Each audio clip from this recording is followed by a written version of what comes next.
নমস্কার, প্রশান্ত এসে গেছি ইস্টবেঙ্গল লাভার্সের নতুন একটা এপিসোড নিয়ে। আজকে আলোচ্য বিষয় মোটামুটি একই থাকবে, অস্কার বুজো ভার্সেস সন্দীপ নন্দী। আজকে এপিসোড নাম্বার 3, পর্ব 3।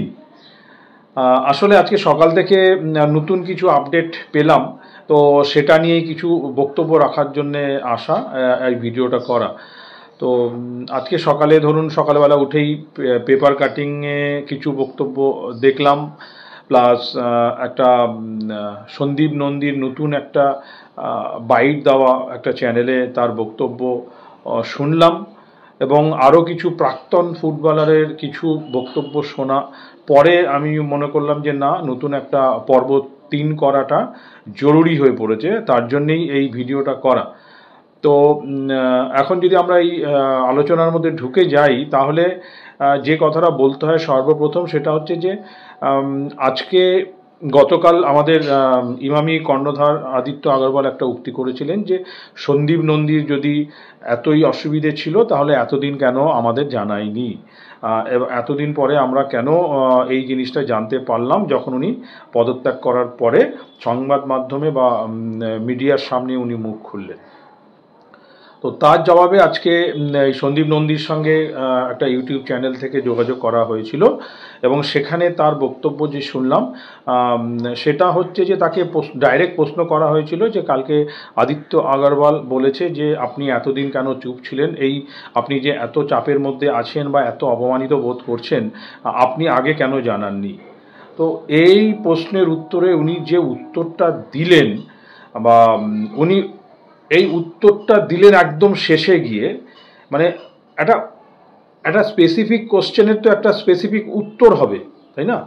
আপনাকে ধরুন একটা কোশ্চেন পেপারে একটা কোশ্চেন দিয়েছে, সেটার তো একটা স্পেসিফিক উত্তর হতে হবে। আপনি যদি পুরো 2 পাতা লিখে তারপরে যদি আপনি লাস্টে গিয়ে তার অ্যান্সারটা লেখেন, সেটা যে খাতা দেখছে তার পক্ষেও বোঝা সম্ভব না, এবং মানে কি বলবো, এটা মার্কসটাও সেইভাবে পায় আর কি।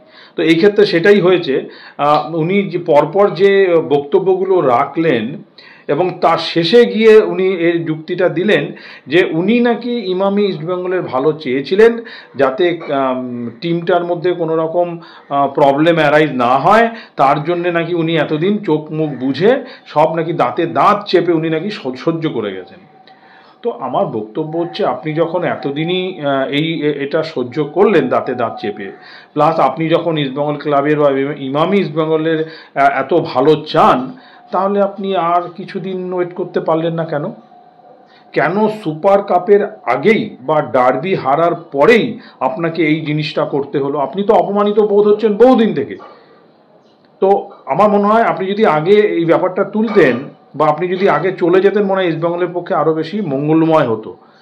তো আমার প্রশ্নটা হচ্ছে যে আপনি হঠাৎ করে এমন একটা সময় বেছে নিলেন যেটা উপযুক্ত সময় না, এবং আপনি বুঝতে পারছেন যে যে আপনি যেই উদ্দেশ্য নিয়ে এটা করতে গেছেন সেটা বুমেরাং হয়ে ফিরেছে, এবং আপনি সবার কাছে নিন্দিত হচ্ছেন, এবং সুযোগ বুঝে আপনি এখন ইস্টবেঙ্গলের জয়গান গাচ্ছেন, ইমামি ইস্টবেঙ্গলের হয়ে জয়গান করছেন, তারা যেন ট্রফি জেতে, সুপার কাপে যাতে ভালো পারফরমেন্স করে, এখন আপনি এই কথাগুলো বলছেন। প্লাস আপনি আরও একটা কথা বলছেন যে এখন কাদা ছোড়াছুরির সময় না, এখন যেন কেউ কাদা ছোড়াছুরি নয়। কাদাটা ছুড়ল কে? আমার প্রশ্ন হচ্ছে যে এই যে কাদা ছোড়াছুরির প্রশ্নটা আপনি করলেন, গল্পটা শোনালেন আমাদের, কাদাটা ছোড়া শুরু করলো কে? কাদাটা ছোড়াছুরি তো আপনি শুরু করলেন না। তো আপনি যখন কাদাটা ছুড়লেন, তো এই দিক থেকে তো কিছুটা কাদা ছুড়বে এবং সেটা আপনার গায়ে লাগবে, এবং সেটা নিয়ে আপনাকে ঘুরে বেড়াতে হবে। আপনি যখন একটা সম্মুখ সমরে নেমেই গেছেন, এখন নেমে দেখছেন হালে পানি পাচ্ছেন না, এখন সেটার থেকে কিভাবে বেরিয়ে আসতে হয় সেটা করতে গিয়ে আপনি আরও কিন্তু নিজেকে জড়িয়ে ফেলছেন ব্যাপারটার মধ্যে। আমি কালকে আমার ভিডিওতে বলেছিলাম যে উনি কিভাবে নিজেকে এর মধ্যে জড়িয়ে ফেলেছেন, এবং সেখান থেকে উনি এখন আর বেরিয়ে আসতে চাইলেও বেরিয়ে আসতে পারছেন না। হ্যাঁ, কালকে এত কিছু ঘটনা ঘটে যাওয়ার পরেও আজকে উনি যেই কথাগুলো বললেন, সেই কথার কিন্তু আমি কোনো ভিত্তি খুঁজে পাচ্ছি না। উনি নাকি ইমামি ইস্টবেঙ্গলের এতই ভালো চেয়েছেন যে মানে উনি সব কিছু সহ্য করে গেছেন, উনি আর 7 দিন ওয়েট করতে পারলেন না। এখন আবার বলছে যে আমি এখন কিছু করব না, যা করা সুপার কাপ হয়ে যাওয়ার পরে হলে আমি সাংবাদিক সম্মেলন করে এই জিনিসটা করব। এই উপদেশটাই তো আপনাকে দেওয়া হয়েছিল। আমি আমার প্রথম ভিডিওতেই বলেছিলাম যে সন্দীপ নন্দী যেই কাণ্ডটা ঘটালো, this is not the right time, এটা সেই সময় না। উনি ইস্টবেঙ্গল ক্লাবে খেলে গেছেন, ইস্টবেঙ্গল ক্লাবের অনেক মানে গৌরবোজ্জ্বল মুহূর্তের সাক্ষী উনি থেকেছেন, আসিয়ান কাপে গোলকিপার উনি ছিলেন। তার একটা আলাদা দর্শকদের বা সাপোর্টারদের কাছে তার একটা আলাদা মর্যাদা রয়েছে, এবং মানে সাপোর্টাররা তাকে একটু আলাদা চোখেই দেখে। কিন্তু উনি যে কাণ্ডটা ঘটালেন, এবার ঘটানোর পরে উনি দেখলেন যে এটা খুব বাজে জিনিস হয়ে গেছে। এখন উনি সেটাকে কিভাবে মানে মানে ড্যামেজ কন্ট্রোল করতে হয় সেদিকে উনি এখন যাচ্ছেন, এবং উনি বলছেন যে এখন না, উনি কথা বলবেন সুপার কাপের পরে। এই জিনিসটাই যদি আপনি প্রথমে করতেন, আপনি যদি ওখান থেকে বিমানবন্দর থেকে না চলে এসে আপনি যদি টিমের সঙ্গে থাকতেন, থেকে যদি টিমকে সুপার কাপটা চ্যাম্পিয়ন করার পরে যদি আপনি এই ডিসিশনটা নিতেন, আপনি কিন্তু আজকে অন্য জগতে থাকতেন, আপনি কিন্তু তখন অন্য জায়গায় থাকতেন। আপনার রেসপেক্ট কিন্তু যা আছে তার ডবল হয়ে যেত সবার কাছে। কিন্তু আপনি যেই কাণ্ডটা ঘটালেন, আমি মনে করি না কোনো ইস্টবেঙ্গল সমর্থক আপনাকে আগে যেই চোখে দেখতেন এখন সেই চোখে আর দেখবেন। তো এটা পরিষ্কার করে বলে দিচ্ছি আমি, কারণ আপনি পরপর যেই কথাগুলো বলছেন সেই কথার মধ্যে কোনো মিল খুঁজে পাওয়া যাচ্ছে না, এবং নিজেই নিজেকে এই জালের মধ্যে জড়িয়ে ফেলছেন। নিজেই সেই জালে, আপনি যে জালটা বিছিয়েছিলেন সেই জালে নিজেই কিন্তু জড়িয়ে যাচ্ছেন ক্রমশ। হ্যাঁ, কারণ পরপর ভুল কথা বলে আপনি জিনিসটাকে আরও বাজে জায়গায় নিয়ে যাচ্ছেন। তো আমার বক্তব্য এটাই, আপনি যদি ইস্টবেঙ্গল ক্লাবের এতই ভালো চান তাহলে আপনি কেন এই জিনিসগুলো ঘটালেন? আমি আপনাকে দুটো এক্স প্লেয়ারের কথা বলছি, একটা হচ্ছে মনোরঞ্জন ভট্টাচার্য, আরেকজন হচ্ছে তুষার রক্ষিত। এই তুষার রক্ষিত কিন্তু আপনার সঙ্গে একই ব্যাচে খেলা একটা প্লেয়ার। আমি দুটো উদাহরণ দিচ্ছি। মনোরঞ্জন ভট্টাচার্য যেই বছর ইস্টবেঙ্গল থেকে মোহনবাগানে যায়, মানে এটা শোনা কথা, উনি নাকি 1 টাকার বিনিময়ে ইস্টবেঙ্গল থেকে মোহনবাগানে গিয়েছিলেন, এবং সেই সময় তার কিন্তু অনেক মান অভিমান ছিল, এবং সেটা নিয়েই উনি মোহনবাগানে যেতে নাকি বাধ্য হয়েছিলেন। আচ্ছা, উনি কেন গিয়েছিলেন, কি তার সেই মান অভিমান, আজ পর্যন্ত কি ইস্টবেঙ্গল সমর্থকরা সেটা জানতে পেরেছে? জানতে পারেনি। এবার আসি আমি তুষার রক্ষিতের জায়গায়। আপনারা যেই বছর আসিয়ান কাপে যান, এই আসিয়ান কাপ নিয়ে এত উন্মাদনা, এত কিছু বলা হয়, এই তুষার রক্ষিত কিন্তু সেই আসিয়ান কাপে যেতে পারেনি, এবং সেই আসিয়ান কাপে না যাওয়ার জন্য তার মনেও কিন্তু প্রচুর মান অভিমান আছে, এখনও আছে। কিন্তু আপনি কি কোনোদিন দেখেছেন যে তুষার রক্ষিত এসে কোনো মিডিয়ার সামনে বা ফোনে কোনো মিডিয়াকে সেই নিয়ে কোনো আলোকপাত করেছে? এই তুষার রক্ষিত কিন্তু এখনও প্রতিদিন ইস্টবেঙ্গল মাঠে এসে নিজের গা ঘামান, শারীরিক কসরত করেন, প্রত্যেক দিন এসে এখানে করে এখান থেকে উনি অফিসে যান। তো আপনি যেই অপমানের কথা বলছেন, আমি ব্যক্তিগতভাবে মনে করি মনোরঞ্জন ভট্টাচার্য, তুষার রক্ষিত বা আরও অনেক প্লেয়ার আছে, তারা কিন্তু এর থেকে আরও অনেক অপমান সহ্য করে টিমে থেকে গেছিলেন। তারা কিন্তু, তার থেকে বড় কথা হচ্ছে, তারা কিন্তু সংবাদ মাধ্যমের বা এই মিডিয়ার সামনে কোনোদিন মুখ খোলেননি, আজ পর্যন্ত খোলেননি। এবং আমি মনে করি তুষার রক্ষিতকে আপনি পেটে মেরে কেটে ফেললেও ওনার মুখ থেকে আপনি সেই অভিমানের কথা জানতে পারবেন না। এরাই তো প্রকৃত ইস্টবেঙ্গলিয়ান। আপনি কি সেই জিনিসটা দেখাতে পেরেছেন? আপনি মুখে বলছেন এক, কাজে করছেন আর এক। ইস্টবেঙ্গলের বিপদের সময় আপনি এই কাণ্ডটা ঘটালেন, মিডিয়াকে বলে আপনি ইস্টবেঙ্গল টিমকে একটা বিপদের সম্মুখীন মানে ফেলতে চেয়েছিলেন, একটা সিম্প্যাথি ক্রিয়েট করতে চেয়েছিলেন দর্শকদের সামনে, যাতে দর্শকরা আপনার হয়ে কথা বলেন। যখন দেখলেন সেটা বুমেরাং হয়ে গেছে, তখন এখন আপনি নিজে সেই জাল থেকে বেরিয়ে আসার চেষ্টা করছেন। এই প্রসঙ্গে আমি আজকে একটা নিউজ পেপারে একটা কাটিংয়ের কথা আমি বলছি। আমি দেখলাম সেখানে 2 প্রাক্তন বাংলার কোচ, সঞ্জয় সেন, মিস্টার সঞ্জয় সেন এবং বিশ্বজিৎ ভট্টাচার্য, কিছু তাদের বক্তব্য রেখেছেন, এবং আমি এই বক্তব্য শুনে আমি রীতিমতো হতভাগ। কেন, আমি এই দুটো প্লেয়ার বলুন বা কোচ হিসেবে এদেরকে আমি যে চোখে দেখি, আজকে কিন্তু এই স্টেটমেন্টটা শোনার পরে আমার কিন্তু এদের প্রতি ভক্তি একটু কমেই গেল। আমার বক্তব্য হচ্ছে, আপনি যে বক্তব্যটা রাখবেন তার থেকে যেন এটাই পরিচয় পায় যে আপনি নিরপেক্ষ বক্তব্য রাখছেন। আপনার বক্তব্যের মধ্যে নিরপেক্ষতা থাকবে। আপনি কাউকে একতরফাভাবে দায়ী করে আরেকজনকে সমর্থন করাটা কিন্তু মানে আপনাদের থেকে অন্তত আমরা এক্সপেক্ট করি না। আপনাদের মতো এই দুজন যারা কোনো বিতর্কের মধ্যে থাকতে ভালোবাসেন না, তাদের মুখ থেকে এই কথাটা শোনার পর কিন্তু আপনাদের প্রতি যে ভালোবাসা বা সম্মান সেটা কিন্তু অনেকাংশে কমে যাচ্ছে। আমি নিরপেক্ষতার প্রশ্ন এই জন্যই করছি, আপনি একতরফাভাবে অস্কার বুজনকে আক্রমণ করে গেছেন যেহেতু উনি বিদেশি, এবং উনি বলছেন যে ওনার এত সাহস হয় কি করে একজন ভারতীয়কে এইভাবে অপমান করার। আমরা কিন্তু যারা সাপোর্টার বা আমি যখন আমার ফার্স্ট ভিডিও করি, আমি কিন্তু প্রথম ভিডিওতে বলেছি যে অস্কার বুজোরও ভুল আছে এখানে, ওনার ওইভাবে সাংবাদিক সম্মেলনে এই কথাটাগুলো বলা উচিত হয়নি। কিন্তু তারপরে যে ঘটনাগুলো ঘটিয়েছে সন্দীপ নন্দী, সেটা কি উনি ঠিক করেছেন? তো আপনার বক্তব্যে যদি এই জিনিসটাও ফুটে উঠতো না, অনেকটা ভালো লাগতো এবং বুঝতে পারতাম যে আপনি একটা নিরপেক্ষ কথা বলছেন। আপনার ভারতীয়দের প্রতি আপনার এত দরদ, বাঙালিদের প্রতি আপনার এত দরদ, কিছুদিন আগে ইস্টবেঙ্গল মোহনবাগান ম্যাচ হয়ে যাওয়ার পরে একজন অস্ট্রেলিয়ান ফুটবলার ইস্টবেঙ্গল সমর্থকদের দিকে তার মধ্যমাটা দেখিয়েছিলেন। তখন আপনি কোথায় ছিলেন মিস্টার সঞ্জয় সেন? তখন আপনার একটুকু মনে হয়নি যে ভারতীয়দের অপমান করা হচ্ছে? তখন আপনার একবারও মনে হয়নি যে বাঙালি জাতিকে অপমান করা হচ্ছে? তখন আপনার ভয়েসটা কোথায় ছিল? তখন আপনার কেন এই জাতীয়তাবোধটা জেগে ওঠেনি আপনার মধ্যে? অতএব স্বার্থের মতো বা স্বার্থান্বেষীর মতো ব্যবহার করবেন না। হ্যাঁ, কাউকে খুশি করার জন্য কোনো একটা বক্তব্য রাখলেন যাতে আপনি একটা পথ পেয়ে যান, এই জিনিসটা কিন্তু সবাই ভালো চোখে দেখবে না বা মেনে নেবে না। আপনি একজন বিদগ্ধ কোচ হয়ে আপনার থেকে নিরপেক্ষতাটা আশা করাটাই হচ্ছে কাম্য, এবং আমরা সেটাই আশা করি। আপনি যেটা বলবেন নিরপেক্ষভাবে বিচার করে বলবেন। আপনি যে উক্তিটা করেছেন, যেই স্টেটমেন্টটা করেছেন, আপনি বুকে হাত দিয়ে বলুন তো আপনি এটা নিরপেক্ষ থেকে এটা বলেছেন? আমরা সবাই মানছি অস্কার বুজো যেটা করেছে ভুল করেছে, কিন্তু তার পরবর্তী যে কাণ্ডগুলো ঘটিয়েছে সেটা নিয়ে আপনি কেন একটা কথা বললেন না?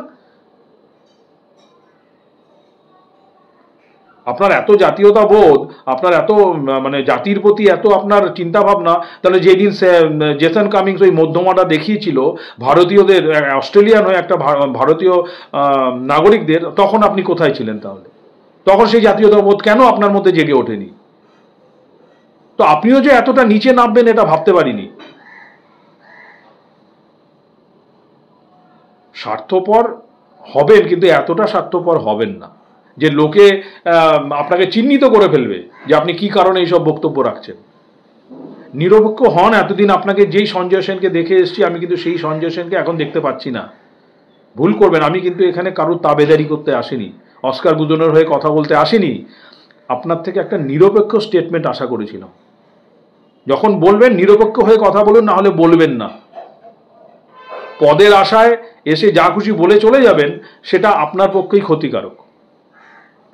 এবার আসি কিছু এক্স প্লেয়ারের বক্তব্যে। তার মধ্যে আছেন রহিম নবী, তার মধ্যে আছেন সৌমিক দে। প্রথমে সৌমিক দে দিয়ে একটু বলছি। এই সৌমিক দেকে কিন্তু আমরা ইস্টবেঙ্গলের ছেলে বলে, ঘরের ছেলে বলে মানি। আফটার মনোরঞ্জন ভট্টাচার্য, তুষার রক্ষিতের পর সৌমিক দে আমি যতদূর জানি ইস্টবেঙ্গল ক্লাবে সই করার পর উনি কিন্তু কোনোদিন মোহনবাগানে সই করেননি। উনি ঘরের ছেলে, এবং প্রত্যেক ইস্টবেঙ্গল সমর্থকদের কাছে সৌমিকদের কিন্তু আলাদা একটা জায়গা রয়েছে। উনি অস্কার বুজনকে নিয়ে যে কথাবার্তাটা বলেছেন, আমরা তো কিছু জানি না ফুটবলে। দেখুন, আমরা ফুটবল খেলা টিভিতে দেখে, মাঠে গিয়ে, এবং ছোটোবেলায় পাড়ায় যে ফুটবলটা খেলতাম সেই ফুটবল দেখে যেটুকু আমাদের জ্ঞান হয়েছে তার বেসিসে আমরা এই চ্যানেলে এসে বলি। কিন্তু আপনারা এতদিন ধরে ফুটবল খেলেছেন, ভারতীয় ফুটবলে ছিলেন, ইস্টবেঙ্গল ক্লাবের হয়ে খেলেছেন, অনেক বড় বড় কোচের আন্ডারে খেলেছেন, তো আপনার মুখ থেকে এই কথাগুলো ঠিক মানাচ্ছে না। আপনি বলেছেন অস্কার বুজো মানে কি বলবো, উনি নাকি ম্যাচ রিডিংই ওনার কিছু নেই এবং ইস্টবেঙ্গল কিছু ফুটবলই খেলতে পারছে। কথাবার্তা বলুন, মানে আপনিও সেই একই দিকে একই ঘরানায় ঢুকে যাচ্ছেন, মানে কিছু একটা পদের আশায় কাউকে খুশি করার জন্য বক্তব্য রাখা, সেই বক্তব্য রাখছেন। আপনি 5 বছরের আগে ইস্টবেঙ্গল আর এই ইস্টবেঙ্গলকে একটু তুলনা করুন না, তবেই তো আপনি বুঝতে পারবেন অস্কার বুজো কি কাজ করছে না করছে। আর এইটা কি সময়, এই সময় যে একটা ইস্টবেঙ্গলের আপনি একজন যোদ্ধা হয়ে, এটা কি সময় এইভাবে টিমের মধ্যে যাতে সাপোর্টিং স্টাফ থেকে সবাই একটা চাপে পড়ে যায়, এইটা কি সময় যে আপনি এসে এইসব কথাবার্তা বলবেন? সুপার কাপটা হয়ে যাক, তারপরে তো অনেক সময় আছে, তখন বলুন। আমরা দর্শক হয়ে বুঝতে পারছি যে ইস্টবেঙ্গল ভালো ফুটবল খেলছে, আর আপনি একটা ফুটবলার হয়ে বুঝতে পারছেন না যে ইস্টবেঙ্গল ভালো খেলছে? আপনাকে সেটা ধরিয়ে দিতে দেওয়ার জন্য আমাকে একটা ভিডিও করতে হচ্ছে? এটা তো আপনার লজ্জা হওয়া উচিত। আপনি 2-3 বছর আগের ইস্টবেঙ্গল আর এখনকার ইস্টবেঙ্গলের সঙ্গে মেলান তো। আপনি কবে, বুকে হাত দিয়ে বলুন তো, কবে ইস্টবেঙ্গল মোহনবাগানের এগেনস্টে 4-3-3 কম্বিনেশনে খেলেছে ফুটবল? একটু দেখিয়ে দিন আমাকে, কটা কোচের হিম্মত আছে 4-3-3 কম্বিনেশনে খেলা মোহনবাগানের এগেনস্টে? এই কোচটা তো সেই হিম্মতটা দেখিয়েছে, দেখে তো উনি সফল। উনি তো দেখিয়ে দিয়েছেন অ্যাগ্রেসিভ ফুটবল খেলে কিভাবে জেতা যায় বা কিভাবে ভালো ফুটবল উপহার দেওয়া যায়। আপনি এমন একটা সময় এসে কোচের সমালোচনা করছেন যেটা সময় না। আপনারা প্রাক্তন ফুটবলার হয়ে কিভাবে ক্লাবের এইভাবে ক্ষতি করতে চাইছেন আমি বুঝতে পারছি না। আরেকজন তো বলে বসলেন মিস্টার রহিম নবী যে ইমিডিয়েট নাকি কোচের পদত্যাগ করা উচিত। উনি কত বড় বোদ্ধা হয়ে গেছেন আমার মাথায় ঢুকছে না। তো আপনারা একটু জ্ঞানটা কম দেওয়ার চেষ্টা করুন, নাহলে কিন্তু নিজেদের মান সম্মান নিজেরা খোয়াবেন। যে সম্মানটা পান এখনো, এরপরে কিন্তু সেই সম্মানটাও পাবেন না। কারণে অকারণে এসে উল্টোপাল্টা বক্তব্য রেখে টিমের ক্ষতি করার জন্য কিন্তু আপনাদের ইস্টবেঙ্গল প্লেয়ার হিসাবে আমরা মানতে পারবো না। আপনাদের দায়িত্ববোধ আমাদের থেকে অনেক বেশি। আপনারা সেই দায়িত্বটা কি পালন করছেন? করছেন না। এখন কি সময় এইভাবে মুখ খোলার? এদিকে বলছেন আপনি ইস্টবেঙ্গল ক্লাবের ভালো চান, একদমই চান না। আপনারা পদের জন্য এইসব কথাবার্তা বলছেন, যাতে একটা ভালো পদ পাওয়া যায়। এত স্বার্থান্বেষী প্লেয়ারের দরকার নেই আমাদের, যারা নিজের স্বার্থ ছাড়া ক্লাবের ভালো বোঝে না। ক্লাবের ভালো চাইলে আপনি আজকে এই এক্স প্লেয়ার যেই বক্তব্যগুলো রাখছে, এখন এই this is not the time, এখন এইসব বক্তব্য রাখার সময় না। কোথাও মনোরঞ্জন ভট্টাচার্য দেখেছেন কোনো বাইট দিতে? আপনি কি মনোরঞ্জন ভট্টাচার্যের থেকে বড় ফুটবলার হয়ে গেলেন নাকি?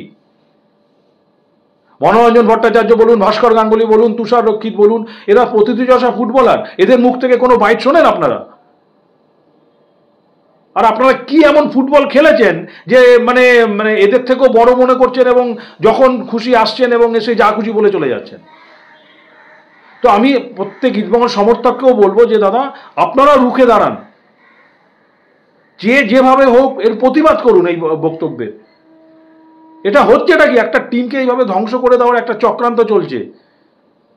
কেউ নিজের মুখে বলতে পারছে না এইসব, তার বদলে এইসব লোকগুলোকে লেলিয়ে দিচ্ছে, এদের মুখ দিয়ে বলা করাচ্ছে, কেন এরা এক্স ফুটবলার, বললে এটা সমাজের উপরে বা দর্শকদের উপরে একটা আলাদা ইম্প্যাক্ট হবে। এই এই এই জিনিস নিয়ে এরা এই জিনিসগুলো করছে। আমি আমি আমি মানছি কোনো কোনো দর্শক বা কোনো সাপোর্টার এইগুলো এদের বক্তব্য মানছে না, আমি তো দায়িত্ব নিয়ে বলছি, কেউ এদের পরে বলবে না। একটা ঘটনা ঘটেছে, তাতে দুজনেরই দোষ আছে, সেখানে একজনকে আপনারা দোষারোপ করছে, আরেকজনকে আপনারা সার্টিফিকেট দিয়ে দিচ্ছেন, ক্লিন চিট। এটা কি ধরনের দ্বিচারিতা আপনাদের? যদি বক্তব্য রাখতে হয় ঠিকঠাক বক্তব্য রাখুন, নাহলে বক্তব্যটা রাখবেন না, অন্তত ইস্টবেঙ্গল ক্লাবকে নিয়ে। অন্য যে কোনো ক্লাবকে নিয়ে আপনি বলুন, আমাদের কিছু যায় আসে না।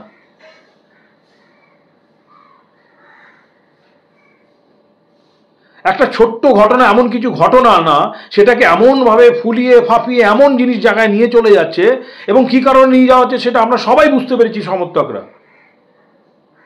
এবং সেই জিনিস যদি হয় কেউ মেনে নেবে না, সবাই কিন্তু প্রতিবাদ করবে। সবকিছু একটা লিমিট আছে, আপনারা সব লিমিট ক্রস করে যাচ্ছেন। আপনারা ইস্টবেঙ্গলের এতটুকু ভালোবাসেন না আপনারা ইস্টবেঙ্গল ক্লাবকে। ভালোবাসলে এই দুঃসময়ে আপনারা এইসব কুকীর্তিগুলো করে বেড়াতেন না।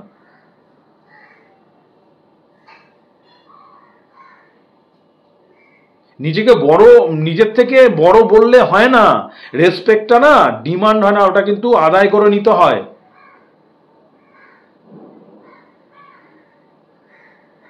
এরপরে যখন দর্শকদের থেকে এইসব উল্টোপাল্টা আওয়াজ খাবেন তখন আপনাদের শিক্ষা হবে, তার আগে আপনাদের শিক্ষা হবে না।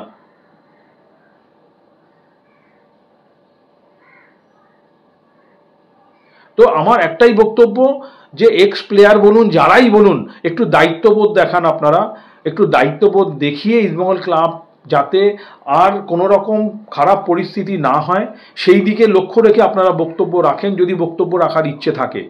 নিরপেক্ষ বক্তব্য রাখুন। আর ইস্টবেঙ্গল অফিসিয়ালদের কালকেও আমি অনুরোধ করেছি, প্লিজ আপনারা আসুন, এসে একটা সাংবাদিক সম্মেলন করুন বা যাই করুন, একটা বাইট দিন। কালকে আমরা ইমামি কর্তার একটা স্টেটমেন্ট শুনেছি, এবার আপনাদের থেকেও তো একটা স্টেটমেন্ট হওয়া জরুরি, কেন আপনারাও একটা পার্ট এই ইমামি ইস্টবেঙ্গলের মধ্যে। আপনারা কেন চুপ করে আছেন? আপনারা যত চুপ করে থাকবেন সমর্থকদের মনে আরো বেশি সন্দেহ দানা বাঁধবে। অতএব আপনারা আসুন, এসে পুরো জিনিসটা আপনারা খোলসা করুন যে কি ব্যাপার, কেন এই জিনিস হচ্ছে, এবং ড্যামেজ কন্ট্রোলটা করুন। আজ বাদে কাল টিম সুপার কাপের প্রথম ম্যাচ খেলতে নামছে, তার আগে আপনারা যদি এই জিনিসগুলোকে জিয়ে রাখেন, ক্ষতি আপনাদের। এবং আপনারা যদি মনে করেন যে এই ক্ষতিটা কোনো ক্ষতিই না, ঠিক আছে, এতগুলো ট্রফি পাইনি, আরেকটা নয় ট্রফি পাবে না, কিন্তু এটাকে আমাদের জিয়ে রাখাটা খুব জরুরি, কেন আমাদের নিজেদের ইন্টারেস্টে। এই জিনিসগুলো যদি করেন আপনারা ভুল করবেন। আমি বারবার একটা কথা বলছি, এই জিনিসগুলো থেকে আপনারা একটু বিরত থেকে ক্লাবটাকে একটা ভালো জায়গায় নিয়ে যান। সবচেয়ে বড় কথা, টিমটা ভালো জায়গায় রয়েছে। আইএসএল এর জবের থেকে ইস্টবেঙ্গল খেলছে, এই বছর সবচেয়ে ভালো জায়গায় ইস্টবেঙ্গল ক্লাব রয়েছে। আপনারা যদি নিজেরা দায়িত্ব নিয়ে এই টিমটার কনফিডেন্স লেভেল বলুন, ইউনিটি বলুন, এগুলোকে যদি ধ্বংস করতে চান তাহলে করুন, কিছু করার নেই। কিন্তু সমর্থকরা এটাকে ভালোভাবে নেবে না এবং মেনেও নেবে না। আশা করব আপনারা খুব জরুরি, মানে যত তাড়াতাড়ি সম্ভব হস্তক্ষেপ করবেন এবং জিনিসটাকে ড্যামেজ কন্ট্রোল করে যাতে ইস্টবেঙ্গল টিম ফুল সমর্থন নিয়ে এবং ফুল কনফিডেন্স নিয়ে মাঠে নামে, সেই দিকে আপনারা নজর দেবেন। নমস্কার, আজকের ভিডিও এটুকুই। ভালো থাকবেন, শুভরাত্রি।